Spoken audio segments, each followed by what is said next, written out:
नमस्कार दोस्तों, कैसे हो आप सब। जी हाँ दोस्तों, आ गया ट्रेंडिंग स्टार का बवाल फिल्म। जी हाँ, टीवी पर। जी हाँ, टीवी और मोबाइल पर आप लोग देख सकते हैं।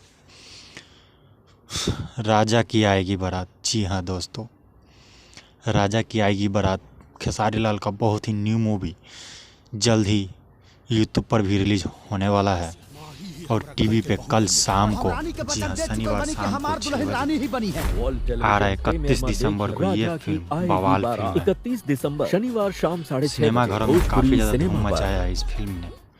इस फिल्म में आप लोगों को खेसारी लाल यादव के साथ में संयुक्ता राय देखने को मिलेगा और भी कई सारे कलाकार हैं, जो कि काफ़ी ज़्यादा कॉमेडी और एक्शन भरपूर रोमांटिक फिल्म है ये। 31 दिसंबर को शनिवार शाम 6 बजे भोजपुरी सिनेमा पर, तो आप लोग देखना मत भूलिएगा।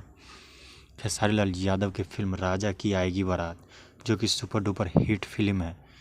तो आप लोगों को ये अपडेट कैसा लगा कमेंट में ज़रूर बताएं, और खेसारी लाल यादव ट्रेंडिंग स्टार का फ़ैन है तो ज़रूर सब्सक्राइब कर ले।